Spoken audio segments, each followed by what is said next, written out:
under the relentless sun of the American West, where the heat reached 40 degrees Celsius, Clara Bennett, 29, crouched by the roadside, her body battered and her spirit broken. Her torn cotton dress, bloodied knees, sunburned skin. Nothing mattered in the face of the fragile weight in her arms. Ellie, her 5-year-old daughter, feverish and limp. Clara whispered her name, her voice hoarse, pleading, "Wake up, my love, don't scare me." Cars passed by without stopping, indifferent to this mother and her dying child. A few hours earlier, Clara had been chased from the Whitmore estate, where she lived with her husband Charles, who had died in a car accident. Beatrice, her mother-in-law, had accused her of being the cause of this tragedy. "You brought death to my son." Despite Clara's pleas for a doctor for Ellie, the doors had closed, leaving her alone with her injured daughter. Even her parents, contacted in a last hope, had rejected her. "You chose Charles, deal with it." Exhausted, Clara had collapsed on the roadside, praying for God to take her life instead of Ellie's. Despair enveloped her, until an engine slowed down. A shadow fell over them, and a calm voice broke the silence. "The little one is burning with fever. I have fresh water and a doctor." Clara, wary but desperate, looked up at a man in his 40s, with a tired yet kind gaze. He placed a bottle of cold water at a distance, respecting her space. For the first time, someone did not pass by without seeing. Clara, holding Ellie, accepted the help, not out of trust but out of necessity. The man opened the back door of his truck, and Clara climbed in, a first step into the unknown, but also towards a breath of humanity. The truck rolled down the dusty highway, the air conditioning providing a respite for Clara and Ellie, huddled in the back. Ellie's fever radiated, her breath weak but still present. Clara, vigilant, watched the man at the wheel, Silas, who remained silent, his eyes checking the rearview mirror regularly to ensure the little one was still breathing. No words were exchanged, but an intuition told Clara he was not a threat. After 15 minutes, Silas stopped, making Clara's heart leap. Without a word, he pulled a cloth soaked in cold water from a cooler, and gently placed it on Ellie's forehead. Noticing Clara's shivers, he took off his denim jacket and draped it over her shoulders without touching her, before resuming the drive. This simple gesture, devoid of expectations, unsettled Clara, used to cruelty. As night fell, they arrived at a modest ranch, a brick house surrounded by quiet shadows. Silas opened the door, pointing to a guest room, hot water, and medicine, then slipped away, leaving Clara alone with Ellie. In the room, Clara laid her daughter on the bed, her fever still present. Panicking while searching for water, she returned to find a basin of warm water, towels, and a note. "Test the water, use the soft cloth." Beneath the towels, a worn wooden brush, accompanied by another note. "My daughter loved this one. I hope it comforts yours." This personal gesture broke Clara. Holding the brush, she cried for the first time, not for her pain, but for this unexpected kindness. Ellie, feeling the brush in her hair, murmured, "It smells nice, Mommy." These simple, innocent words released deep sobs, while Silas, in the hallway, listened in silence, giving Clara the space to heal. The following morning, golden light filtered through the curtains of the guest room. Clara, asleep on the floor near the bed, was awakened by Ellie's steady breathing. The little girl's fever had subsided, her cheeks regaining color. Exhausted, Clara observed the peaceful silence of the house, a stark contrast to the chaos of the previous days. On the bedside table a tray awaited, toast, jam, a hard-boiled egg, milk for Ellie, and a note. "The kitchen is open, I'm in the garden." Clara helped Ellie eat, the little one nibbling on the bread before dozing off against her. While exploring the hallway, Clara found a carefully folded paper airplane, inscribed with "For Ellie." The girl smiled faintly, asking if her mother had made it. "No, someone made it for you," Clara replied, touched by this discreet gesture. Around noon, she stepped outside with Ellie in her arms and found Silas in the garden, bent over half-wilted mint plants. "They're dying," he said simply. but the roots are still good. Clara, kneeling beside him, murmured that she used to garden before everything fell apart. Without a word, they worked together, pulling weeds, their movements synchronized. The mint came back to life under their fingers, a fragile symbol of renewal. Silas, standing up, suddenly apologized. "I'm sorry for what you've carried alone." "I didn't know one could be angry," she admitted. Silas nodded.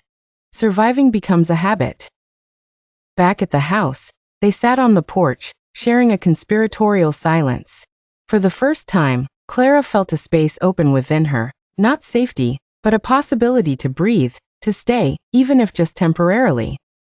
Under the light rain of a gray afternoon, Clara sat on the porch steps, clutching a cooled cup of tea. Silas, in a rocking chair beside her, respected her silence, a kettle resting on the table. Ellie was sleeping inside, finally at peace. Clara broke the silence. Charles was charming at first. Funny, loved by everyone. But after their marriage, he transformed, controlling her bank account, her phone, her clothes, her friends.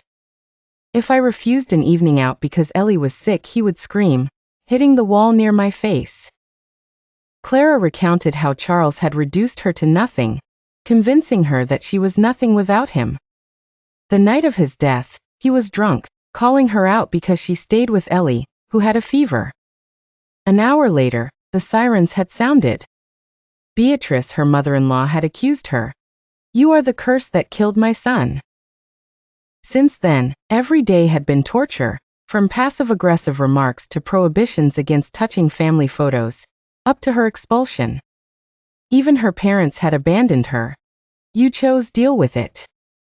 Clara, trembling, confided that she had fled with nothing, carrying Ellie in her arms. Silas, without a word, slid a handkerchief toward her. "I do not cry for them," she said, "but because you have let me be." Silas replied softly, "You did nothing wrong. You survived what many would not have endured." One morning, Clara found an envelope in the mailbox of the ranch, bearing the seal of the Shady Valley County Court. Her hands trembled as she read, "Petition for legal custody, Beatrice Whitmore versus Clara Bennett."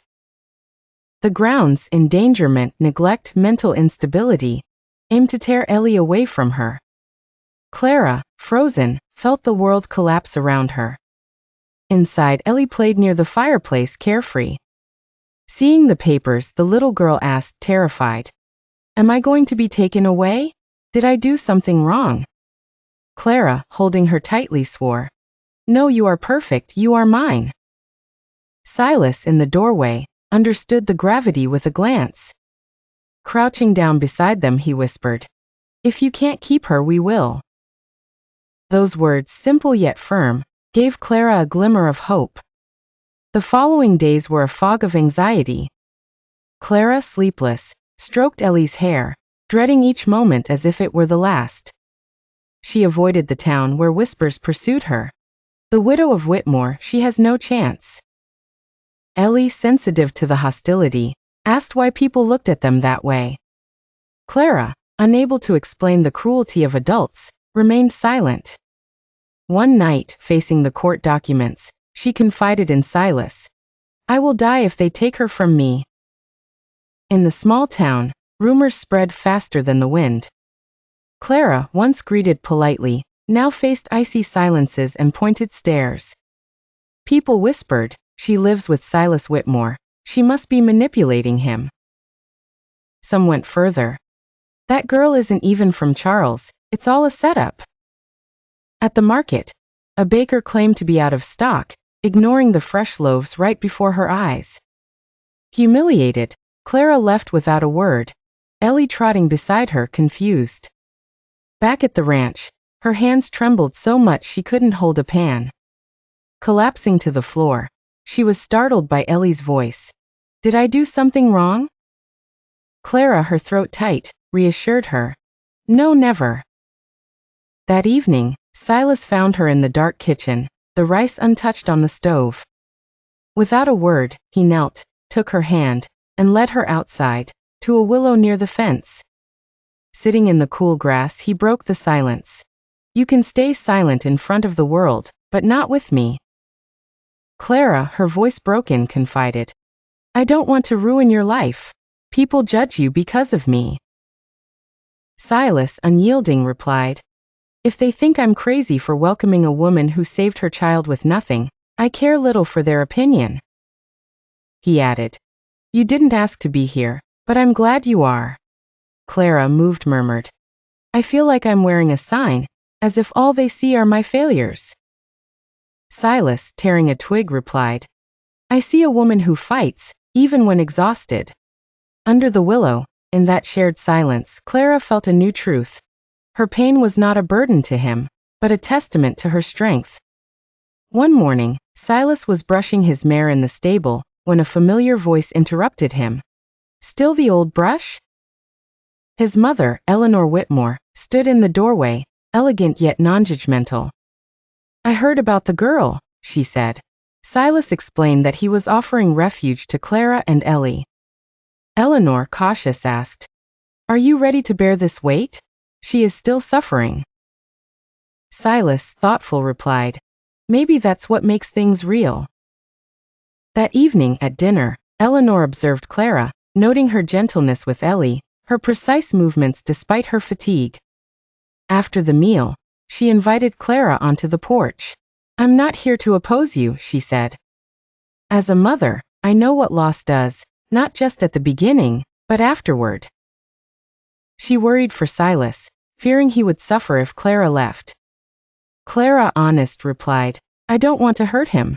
If I thought otherwise, I would leave. Eleanor, sensing her sincerity, softened her tone. I know what it is to survive your child. This silence is the loudest sound. Clara nodded. It's all I've heard for a year. The next day, Eleanor prepared scones, a simple gesture but full of meaning. Children remember the little things, she told Clara. As she poured 3 cups of tea, she sealed a fragile bond, not a family, but a beginning, a space where Clara could envision a future. The court, cold and gray, seemed to suck the air from Clara's lungs. Sitting in the front row, her hands clenched, she braced herself for the verdict. Silas, beside her, remained calm, while Eleanor, in the second row, watched silently, her presence a quiet support. When the judge announced, the custody request is denied, full custody remains with Clara Bennett. An immense silence enveloped Clara. She turned to Eleanor, who squeezed Silas's hand, then gave her a slight nod. Tears welled up, but Clara did not smile. Her gaze spoke for her. That evening, dinner was simple, yet different.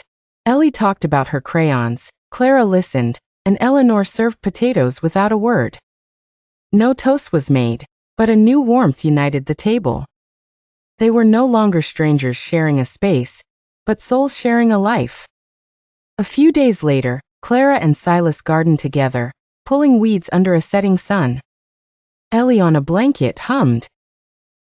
Clara hesitantly murmured, Do you think people stay if they know the whole story, the broken parts? Silas, setting down his rake, replied, I see everything, Clara, and that's why I'm here. These words, sincere, made Clara waver, not from sadness, but from a staggering truth. He didn't expect her to be perfect. He simply chose to be there. That evening on the porch, Silas took her hand. Their fingers intertwined, a gesture without promise, but full of presence. Under the willow, Clara and Silas often shared silences that spoke louder than words. The town's rumors faded in the face of the ranch's reality, where mint was sprouting and where Ellie was laughing again.